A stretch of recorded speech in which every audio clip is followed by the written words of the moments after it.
Coming up, just another body critique of Lizzo, but she talks about cancel culture and how it's appropriation. We'll talk about what she says and more here in this full-length edition of Depraved and Debaucherous.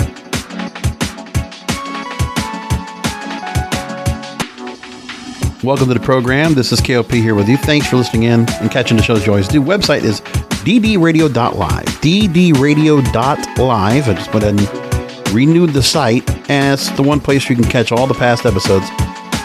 Where you want to go and subscribe to the show, if you want to listen to it on audio and podcast form, it's all there. All the YouTube videos are there as well, and all my social media, plus all the access to all the other programs that I do along the King of Podcasts radio network. So Lizzo I talked about back in June of 2022, when the show was still deemed When I'm Not Podcasting, was my original series. And then that was right around the time I decided to start making changes to this show back in, I think it was August, was when I officially made the change. So at the time that happened, she was getting trolled on TikTok. And this is back, like I said, June 20th, 2020? No, 2022, excuse me. And she said, bitch, that is a compliment. So now she's calling out TikTok trolls and body shamers. So it's a constant thing with her. We know that. And so recently, I forget, she was in some tropical locale. And she wore a string bikini. And picture was taken on Instagram. She's very proud of her body. She feels comfortable and confident. Good for her. And I say this, the fact that, we can all criticize people if you want. I mean, it's not nice, but you know what? People are going to be who they're going to be. They're going to critique what they want. But this is the thing I want to make a point of. Because the second time I have to talk about Lizzo on a program here, which is the fact that we don't separate or distinguish beauty from health. I think there's a difference. I don't want to do body positivity because it doesn't really serve the purpose. The point is that you can be beautiful and you can be unhealthy. How many times have we seen a girl that she's gotten overweight, or a guy has gotten overweight, and there are still guys that are very much attractive, but women very much so, especially when they're young, are still very much attractive. And there are plenty of guys that will seek and pursue and be drawn to a woman's beauty regardless of her shape. It's a natural fact. Listen, she has her beau, her suitor, and she's been with somebody for a while now. But the thing is that she wants to go out there partly to empower fan base out there that might also feel like they want to feel good about their bodies and feel confident. The thing is, there should be a thing to be said about how beauty should be allowed, and people should not criticize, because the problem is everybody wants to criticize and want to lump everything together. Okay, because if people are going to decide to criticize her and call her fat, you can't call her ugly because she's not. And everybody says that. I mean, listen, I go back and listen to Ari Spears. He's had a bunch of commentary out there. I think it was on Vlad TV a while back. And says she's a pretty girl. But, it's the matter of, it's the weight. And I get that part. And it's not as if she hasn't tried. It's not as if she hasn't had a chance to, to make the effort. She does. I don't know. There's just something about where I feel like there is something about how she has to maintain an image. And that includes her body. And I'm thinking that's what it is, because I see that out there all the time when I see certain artists out there. Like, listen, Jonah Hill was always playing the big guy. Rebel Wilson's a great example. Rebel Wilson's a very good example. Because when you look at her, yeah, she lost the weight, and she, even then, was an attractive girl. Funny, talented, but there was a thing about how often she had to be that certain girth and weight when she had to go and do movies like, one of the movies I'm thinking of, The Hustle, Isn't It Romantic? Bridesmaid, she was great in that. Night at the Museum, the second one, A Jojo Rabbit, Ghost Rider, among others. And listen, she's 42 years old, and there's a long time where she held on to a lot of weight. And now if you look at her, she's lost it all, and she's in incredible shape. Can't knock her for that. But the thing is that, you know what, when you get through your 40s, I had to do the same thing. Listen, right now, I am not happy that I'm on a diet. It sucks, but that's not about me. But the thing is that at a certain age range, Yeah, you're going to realize, hey, when you're eating so much that in your teens, 20s, 30s, it is going to do damage to your body. It's a matter of, at the least, if you're trying to do something to try to keep working out and try to move your body around so that you're not sedentary. There's even a story now about what, the idea that there's more teenagers and children that are more obese than ever, and that it should be more exercise programs. Well, no, you know what? Don't worry about like creating some kind of exercise program in school or something like that. What? When the kid is home, go outside and play. That's all it is. Go outside and play. Do something fun, but don't be in the house and don't be on video games all the time. There's a time and a place for that. And I think that's what we're trying to say over here. And so when you look at what's going on, that's the thing where you just see certain artists that they're stereotyped and they're also typecast to be, well, that's the fat actor or that's the fat actress. And then there's a point where people just feel like that's where she's supposed to be. And it's like, well, that's unfortunate, but that's what they want to do it. And as a result, has she been getting a lot of movie parts since? I mean, she is doing some things now. She's been in senior year, but really, how much has she done as of late once she lost the weight? It's different now. It's much different. And these are the things you have to consider of why Hollywood is just a horrible place. Let's just say it like that. We know that. You know what's funny is that how many people do you see out there that are content creators, whether on OnlyFans or on YouTube or TikTok? Like how many are there out there that are, I mean, there's body positive, yes, but there's a great amount of people that are out there that are skinny and young and pretty and good looking people, and they don't necessarily have that, or they might be a little bit, body dysmorphic. They might feel, and they might feel a little bit a lack of confidence in themselves, right? I get that, but you also don't understand that the beauty standards that are put out there are just so misconstrued. There are beauty standards that constantly shift all the time. Just look at the Kardashians. You either have a big ass or you don't. And then if you're not using Ozempic to lose weight, or you're not using whatever else out there, Wegovy, all these kind of different, quack kind of methods of losing weight and this and that. It's horrible to see all this going on. But what I do know is to go and pick on poor Lizzo for all this, we know why people are doing it because she's damn talented and she's been doing really well for 7 years right now. I mean, I don't know how many albums she's already sold so far, but she's doing okay. But now she's 34 years old, and there might be some people that actually have, intentions of saying, listen, it's like that tough love kind of idea that somebody should say something to her because she's letting herself go. I get it, but she's a grown woman and she's got handlers. And if that's going to be a problem, listen, the handlers are either going to be responsible and accountable and help her make sure that she's going to be okay. In terms of she's checked out when necessary, physicals, this and that. Like everybody else should do, right? I hate the fact that I didn't go to the doctor for a long time, but I did because I didn't want to admit the fact that I was so fat. And I did that. I'll admit it. For a long time. The same thing goes for, the criticism you're going to give to the doctor's office or if you have to go into a weight loss plan. You have to diet. And if you can't do well on a diet, you can't lose the weight and can't drop it off right away. That's the other part that sucks. So anyway, Lizzo is constantly getting attacked for her weight. Now, she is trying to just show off herself. I mean, she doesn't want to take the pictures and just, basically hold on to them for herself. She's making a point about it. She loves her body. She feels beautiful. She thinks she looks good in a brown string bikini out on the beach. Good for her. And she went ahead and she made, I think it was Instagram Live, and she got out or made a video on Instagram making the point about a number of things. So she was on Twitter, first of all. But I know she was also online talking on I think it was an Instagram Live. So Sunday morning, she goes on to social media, has comments about cancel culture. This is where she decides to go and do with this. See? That cancel culture has become trendy and diminishes more serious issues.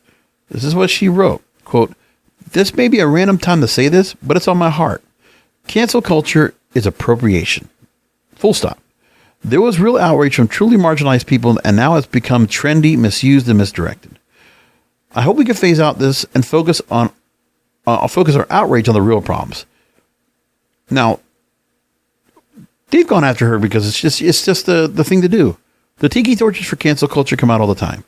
I've talked about it on the Broadcasters Podcast numerous times. You can go look over there, broadcasterspodcast.com.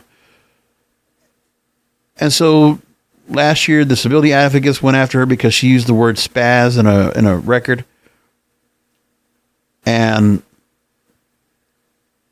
she was demanded to go and change the lyric or be canceled. But the thing is that she went ahead, conceded the backlash, changed lyrics. And it was the song Girls that was on. And then she made a statement afterwards, after she changed it. But remember, this is where Tom Likas, radio host extraordinaire, and somebody else honestly follow when it comes to this advice. If you're going to be famous, you're going to be doing something in either radio, television, whatever you're going to do, whatever broadcasting you're doing. You don't need to be doing something you're going to have to apologize for later. You don't need to apologize. You shouldn't be doing anything where you have to apologize. Because then if you apologize, you're weakened. And that's what happened here with Lizzo.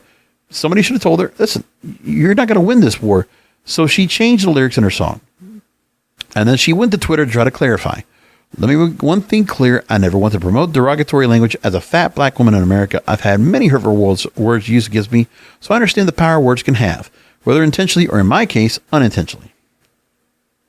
Now, the next story I'm going to take is from, this is going on with the Los Angeles Times, which is funny. They have one story talking about the rewards and, you know, her empire. She's building a positivity empire with pop music, shapewear, and now a reality TV show, right? But then for all the good that she does, you know, all the success she gets, she gets this backlash because she's an A-list celebrity. She's a major pop star, period. From Jonah Valdez, and LA Times talked about how when she tweeted this, not everyone agreed with her point. So let's take what LA Times actually says about it. This was brought on board partly because she'd already been getting attacked for another, you know, exhibition of her body that people found that they protested, that they decided to go ahead and make comments about. If you have nothing nice to say, don't say anything at all. That cliche has been destroyed and beaten up like a bloodied horse over and over and over again. There's no such thing as, you know, in social media, there is no such thing as, like, you know, candor or politeness or just, you know, even etiquette. There's no etiquette. Keyboard warriors on there can just say whatever they want, and nobody's going to find out if it's them or not. So she's trying to talk about how that in this story here, they say that there were supporters that applauded the message, with many online calling for more accountability for wrongdoing rather than using the word cancel to avoid actual consequences. And they take a lot of different people that made comments about this, okay? And by the way, she was at the People's Choice Awards and used her speech to amplify marginalized voices of 17 activists. Continues along. Listen, she's always going to be out there being talked about. And like I said, everybody started getting on top of her because she decided to go out and do some cosplay. So she's filmed The Way of Water. It's, you know, we're just in time for the Avatar movie that came out over the Christmas weekend. So was it on Monday? She was wading through picturesque blue water in an all-black bikini, mimicking one of Avatar, The Way of Water's new characters, Sireya of the Metcaena clan. And she did a duet with herself, mimicking the movement side by side, flicking her hair in unison with the character. And she said, quote, "Yes, I saved this video, uploaded it private, then duetted myself." And she captioned a post with a smiling emoji. And fans in the comments loved the cosplay moment and wrote in her comments. So she got her fan base to just eat it all up. Good for her. That's what she wanted to do. But of course, other people can see it. And they were making comments. On January 6th on TikTok, she vented and said, quote, "I've seen comments go from, 'Oh my gosh, I liked you when you were thick. Why did you lose weight? Oh my gosh, why did you get a BBL? I liked your body before. Oh my gosh, you're so big. You need to lose weight, but for your health too. Oh my gosh, you're so little. You need to get ass or titties or something. Oh my gosh, why does she get all that work done? It's just too much work.'" Right. She says, "Are we okay? Do you see the delusion? Do you realize that artists are not here to fit your beauty standards? Artists are here to make art. and this body is art. I'm going to do whatever I want with this body. I wish that comments costed y'all money so we can see how much time we are fucking wasting on the wrong thing. Can we have this shit back there, please? So that's what she talked about. Okay. She made her point. And she's going to continue to feel that way, and she's going to continue to get attacked because people just can't help themselves. They're going to have to just go ahead and go along and go after on a regular basis. But the other thing is, it goes back to my original point. No one wants to go ahead and distinguish beauty and health. We can't split it. Society won't allow it, but it should. Like, I don't know why it doesn't. What's wrong with that? Why can't we have that kind of thing happen? Because to me, I think it would be much easier for everyone if there was a way to go ahead and just distinguish, because I think people want to go ahead. It's like a recess, playground mentality. Everyone wants to go and pile on when it's good to do it. And that's what happens. And you know what? Plenty of women can look beautiful if they have the amount of makeup and the amount of work that can be done to make any woman look beautiful. And look, I've seen what Lizzo looks like when she was skinnier and she was not as thick. And she was a pretty girl still. It's not a question of that. But everybody has to go ahead and go after her and attack. The one thing is that, when you're an artist like that, unfortunately, unless you have a thick skin, which nobody has anymore, it's as if she has to go ahead and comment. There's just no point. She has to go ahead and comment, and she has to go ahead and make points that she's getting attacked, and she feels like she needs to go and call it out every time. But she's put herself out on the limelight anyway. We know that. But what are you going to do? It's going to continue. It will be never ending. So whatever she does, the comments that are going to come back in, she feels like she needs to go ahead and hamper on the negative. Well, the handlers need to go ahead and do something else otherwise. But they're not. She's already going to open up every time something comes up. She's got access to her social media, so she can go ahead and jump on anytime she wants. And she'll go and attack and attack and attack. And that's true. But that's what happens to celebrities. But you know what? That doesn't have to be in real life. That's my point. We shouldn't have that in society, be an issue. But you know what? I'd like to see where body positivity was no longer the kind of comment, because that's just performative. It doesn't really mean anything. What it really should mean is, if you find a woman that's beautiful and, you're not concerned about what her shape looks like, then you know what? There's plenty of guys out there. Let me just tell you, ladies, there are plenty of guys that like a girl who's thicker, that's more natural, that's a healthier looking girl. And healthy, I mean, not where she's skinny and she doesn't eat anything and she has to keep a certain weight because of this whole ridiculous beauty standard out there, or standards that constantly change. They're like changing goalposts all the time. Who wants that? Who wants to be a part of that? That's the part I'm talking about. That's all I'm going to say about that. That's the show for tonight.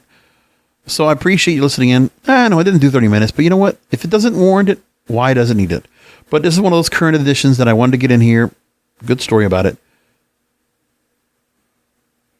And the other thing I always talk about too, and I know, I'm glad nobody really goes after me about this, but when I talk about seeing women that, when women feel like they're going to continuously get attacked for their beauty and their youth, and just always these comments, the attacks to insecurity, I wish that would all change too. Because the thing is too, is that I don't want to see women being attacked and feeling like their insecurities need to be heightened, and they constantly go through all this. And I'm like, no, this shouldn't happen. It's not right. It's not fair.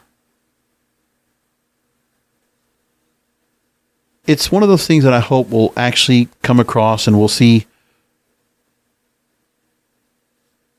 people just be a little more cognizant. Let's just drop it, man. The whole beauty standards idea really is played out. And remember, look at the people that we're trying to look at with the beauty standards that we look at.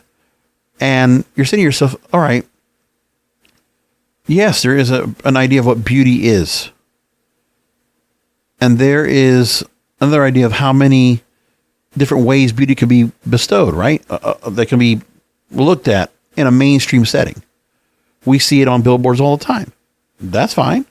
But for me, I don't think there's anything, I don't know, just something about everybody just all caught up on stuff. It's bullshit. It's stupid. That's all I got to say about that. Okay, I'm going to leave it there. more episodes continuing along on the audio end. Podcast, there's always new episodes on Mondays, Wednesdays, and Fridays. Wednesdays, I just got to remember to go and do it, unless there's something that's not going on. But guarantee Mondays and Fridays, you're always going to get a new episode, a mini episode. And you can also catch the video version on YouTube. All the links are at ddradio.live. Catch it there. And all you folks out there, ladies, please don't take so personal the attacks that are out there. But there, of course, are going to be guys and gals that are going to be critical of your body. And they're going to try to attack your beauty, and they're going to say that you don't fit certain standards. Well, there's plenty of people that think you do fit their standard of beauty. And that's what matters. And those are the ones you want to get with to get all depraved and debaucherous.